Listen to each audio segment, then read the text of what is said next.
Hello everyone, welcome to ఏకేఎస్ఐఎస్ academy daily current affairs. So ముందుగా నేను ఇచ్చినటువంటి క్వశ్చన్ కనుక ఆన్సర్ చూస్తే ఇందులో ఆన్సర్ చాలామంది కమెంట్ సెక్షన్లో కూడా తెలిపినట్టున్నారు. World economic forum. Answer is world economic forum. So before we go to the session, if you are looking for UPSC admissions అట్లాగే group 1 and group 2 both AP and Telangana, దయచేసి కింద నెంబర్కి కాల్ చేయండి. They'll give you all the details. So ఇక ఈరోజు topic వచ్చేసి, అసలు ఒక చోట అయితే రాబోయే రోజుల్లో ఒక సిగరెట్ ధర 72 రూపాయలు అవనుంది అని చెప్పి కొన్ని వార్తలు వచ్చాయి. సో భారతదేశంలో టొబాకో ప్రొడక్ట్స్ అంటే పొగాకుతో తయారయ్యేటటువంటి ఈ యొక్క వస్తువులు, సిగరెట్స్ ఇట్లాంటివి, వీటి యొక్క ధరలను చాలా విపరీతంగా పెంచనుందట ప్రభుత్వం. అంటే మనకి జిఎస్టీ చట్టంలో ఉన్నటువంటి దాని ప్రకారం అధికంగా ఒక వస్తువు మీద 40% వరకు పన్ను వేయచ్చు.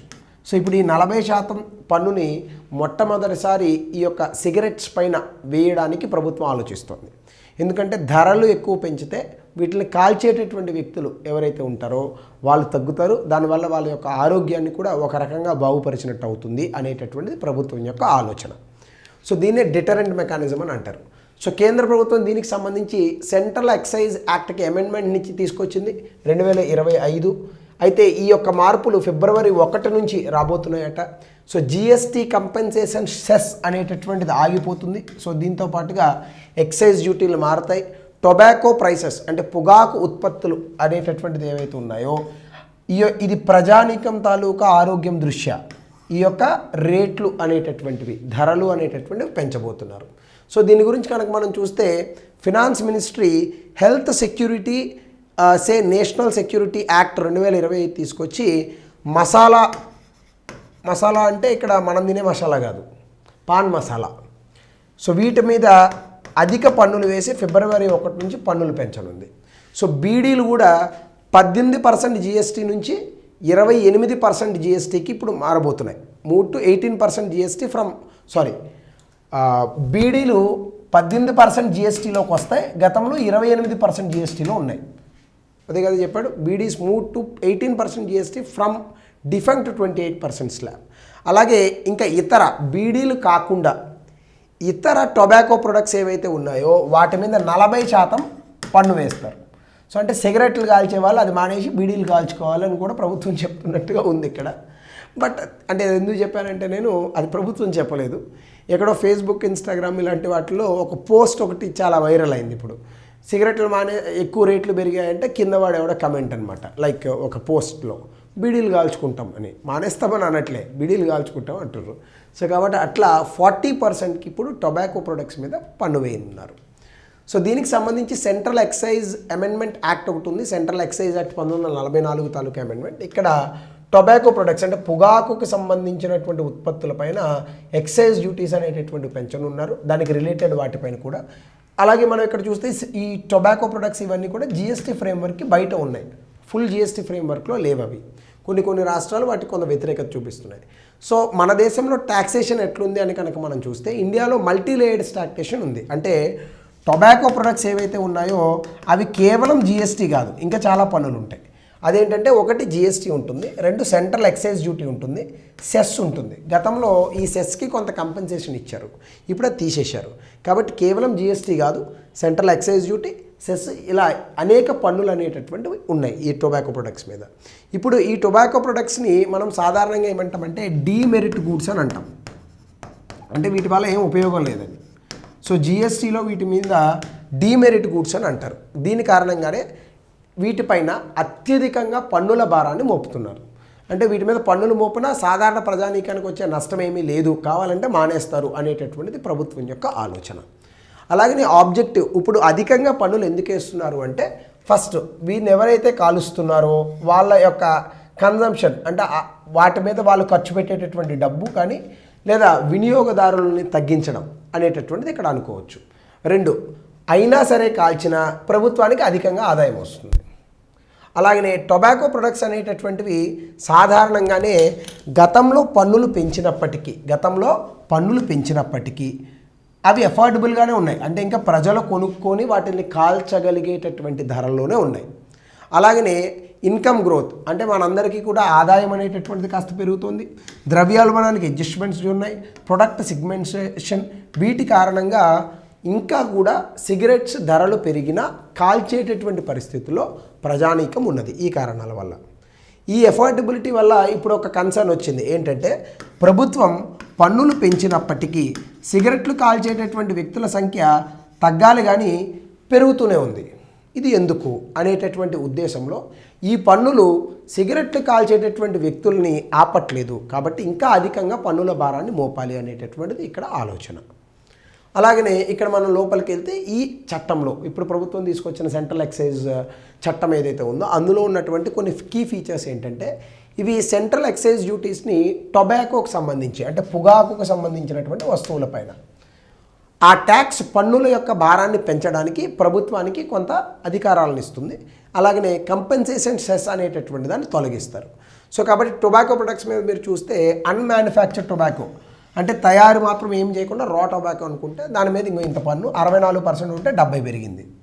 అలాగే టొబాకో నమిలే వాళ్ళు ఉంటారు, ఈ పాన్ మసాలా గుట్కా ఇట్లాంటివి 25% పన్ను ఉన్నది 100% చేశారు దాన్ని.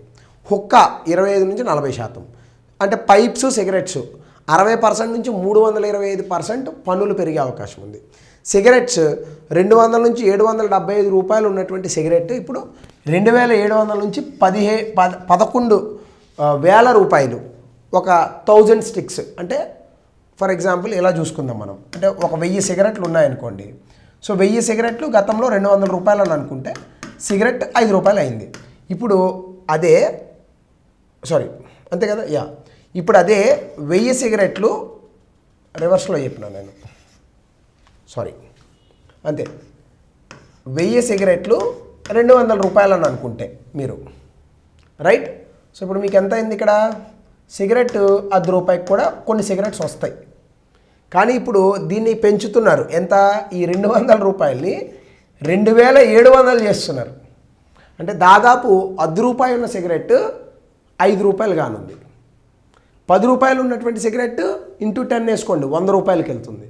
సో అంత విపరీతంగా ధరలు పెంచుతారు. అయినా సరే కాలిస్తే ప్రభుత్వానికి రెవెన్యూ వస్తుంది. సో ఇది ఈ యొక్క ముఖ్య అంశం. ఇది ఎందుకు చేస్తున్నారు అంటే పబ్లిక్ హెల్త్ అంటే ప్రజల యొక్క ఆరోగ్యం అనేటటువంటి దాన్ని ఒక అలైన్మెంట్లో గైడెన్స్ తీసుకొస్తూ అధిక ధరలు వేయడం వల్ల ప్రజలు మానేస్తారనేటటువంటి దీని యొక్క పరిస్థితి. అఫ్కోర్స్ అలా అని కేవలం ధరలు మాత్రమే పెంచట్లేదు, ప్రభుత్వం ఇంకా చాలా రకాల యాక్టివిటీస్ చేస్తుంది. ప్రతి సిగరెట్ పైన క్యాన్సర్కి కారకం అని రాస్తోంది.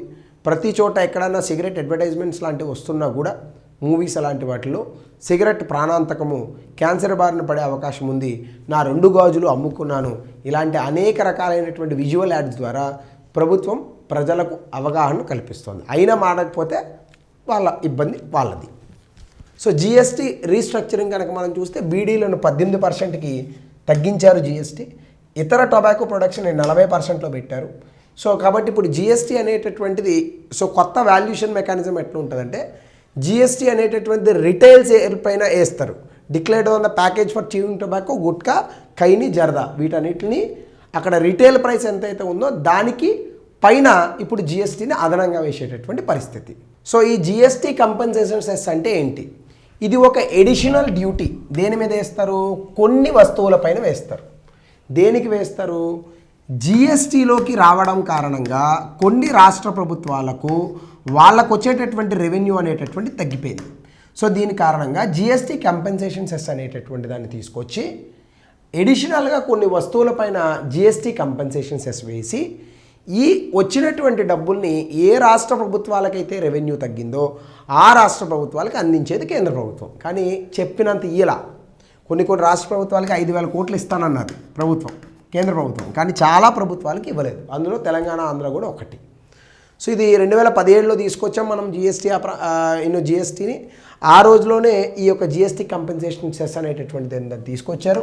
ఇప్పుడు దాన్ని పూర్తి స్థాయిలో క్యాన్సిల్ చేశారు. ఇది ఒకటి మనం గమనించాల్సిన అంశం. అలాగనే ఇక్కడ కనుక మనం చూస్తే దీన్ని ఎక్స్టెండెడ్ టిల్ March 31 వరకు మనకి ఇది ఉంది. Covid related revenue shortfalls కారణంగా ఇనీషియల్గా 5 years అన్నారు, కానీ 2026 వరకు కూడా దీన్ని తీసుకొచ్చారు. ఇంక ఇప్పుడైతే బంద్ చేయనున్నారు బహుశా. సో అలాగనే దీన్ని 2.7 లక్షల కోట్లు borrowed by centre to compensate states, అంటే రాష్ట్ర ప్రభుత్వాలకు కంపెన్సేషన్ చేయడానికి కేంద్ర ప్రభుత్వం 2.7 లక్షల కోట్లు అప్పు తెచ్చింది. దీన్ని కట్టడానికి దీన్ని తీసుకొచ్చారు. సో ఇది జిఎస్టీ కన్నా అదనంగా టొబాకో లాంటి ప్రొడక్ట్స్ మీద ఎక్కువగా వేశారు. సో తర్వాత దీన్ని ఫిబ్రవరి 1, 2021 నుంచి కూడా ఫేజ్డ్ అవుట్ చేస్తారు. సో అప్పుడు ఆపేస్తున్నాం, అంటే జనవరి తర్వాత ఇంకా సెస్ అనేటటువంటిది ఉండదు, కొన్ని ప్రొడక్ట్స్ మీద కొంత తగ్గేటటువంటి అవకాశం ఉంది. సో అలాగే tobacco products, pan masala, aerated caffeinated drinks, luxury cars, motor cycles, వీటి మీద మనం ఎక్కువగా ఈ యొక్క కంపెన్సేషన్ సెస్ అనేటటువంటి వాటిని గతంలో విధించాం. సో ఇది గతంలో వచ్చింది కాబట్టి దీని మీద కూడా మనకి ఎగ్జామ్లో ప్రశ్న అడగడానికి అవకాశం ఉంది. సో ఇది ఓవరాల్గా. సో కంక్లూజన్ ఏంటయ్యా అంటే, రానున్న రోజుల్లో ఫిబ్రవరి 1 నుంచి సిగరెట్స్ కాల్చేటటువంటి వ్యక్తులు కనీసం 2 ప్లేస్లో ఒకటైనా కాల్చి మానేసేటటువంటి ప్రయత్నం చేయండి. కేవలం ఆరోగ్యమే కాదు, జేబు కూడా చిల్లుబడనుంది. సో ఇది కంక్లూజన్. వెరీ సింపుల్ టాపిక్ తీసుకున్నాను ఈరోజు. సో దీనికి రిలేటెడ్గా సిన్ గూడ్స్ అంటే ఏంటి ఆన్సర్లో తెలపండి. అలాగే discuss the structure of taxation, tobacco taxation in India, examine why high nominal tax have not translated into affordable consumption. దీన్ని 200 పదాల్లో రాయండి. సో ఇది ఈరోజు టాపిక్. So thank you. దీని మీద మీ అభిప్రాయాన్ని తెలపండి. సో నిన్న టాపిక్ మీద కూడా కొంతమంది అభిప్రాయాలు ఇచ్చారు. Thank you very much. Will meet tomorrow.